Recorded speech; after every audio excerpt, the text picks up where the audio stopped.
सजा शुणी दुई आसामी चंपट नवरंगपुर रे सजा शुणी कोर्ट परिसर दुई आसामी चंपट मारी आज एटीएम लुट घटना 7 वर्ष सजा शुणाई सीजेएम तेज अभियुक्त दुई जन जमीन रे थिले आज कोर्ट रे हाजर होते फेरार दुई आसामी हेले हरियाणार मेवात जिलार शकील खान और शाहरुख खान। गत 31/1/2024 तारीख दिन नवरंगपुर ब्लॉक छक निकट एटीएम लुट होता से लुट घटना 5 जन को पुलिस धरी और किसी पैसा भी से जबत होता मोकदमार विचार कर 25 जन साक्ष्य बयान भित्तिक वर्तमान कार्यरत विचारपति मुख्य विचारपति चीफ जुडिशियल मजिस्ट्रेट कमास्टेंट सेशन से श्रीमती सीमा त्रिपाठी 5 जन को दोषी साब्यस्त कले। अधिक सूचना फोन लाइन रे जोड़ी होती नवरंगपुर रिपोर्टर फाल्गुनी पात्र जोड़ी होती। फाल्गुनी सजा शुणी दुई आसामी चंपट मारी कोर्ट परिसर एम धरवा पुलिस कौन कौन सब पदक्षेप नेलानी? देखो जो घटनाटी घटी बर्तमान नवरंगपुर जिले में गोटे चर्चार विषय पलटि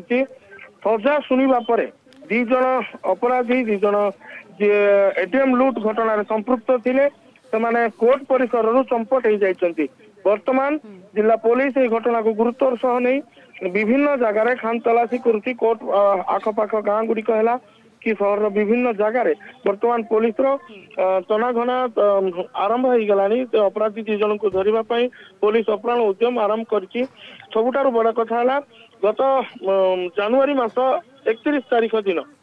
गोटे बड़ एटीएम लुट घटना घटी नवरंगपुर सदर महकुमा स्थित ब्लॉक परिसर रे जो एटीएम काउंटर टी अच्छी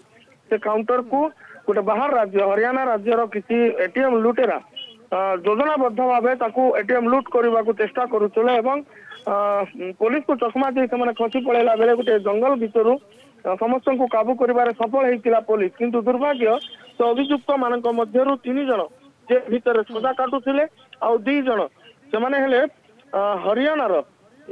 उभय जो 2 जन फेरार अच्छा से मेवात जिलार शकील खान और शाहरुख खान बोली जना पड़ी। 5 जन एटीएम लुट घटना सामिल थे 2 जन बाहर बेल पाई 3 जन जेल रे सजा काटुले समस्त 5 जन को आज पुलिस पक्षर अणा जिला कोर्ट परिसर को राय शुणेवाई एवं जिला कोर्ट रे 7 वर्ष कारादंडादेश शुणा होता। घटना घटवा जो सजा शुणागला 2 जन जो बेल रे थिले अपराधी से माने कोर्ट परिसर चंपट करिसेंती माने कोर्ट परिसर से माने फेरार हो जाइसेंती जहाँ को नहीं पुलिस चिंता बढ़ी जाइए। प्रति छकरे पुलिस वर्तमान से धरवा योजना आरंभ कर जना पड़ी। दीप्ति ओके पुलिस वर्तमान धरवा विभिन्न प्रकार तरीका अपनाऊँ। धन्यवाद आपको नवरंगपुर रिपोर्टर फाल्गुनी पात्र सविशेष सूचना आम सहित जोड़ी होते।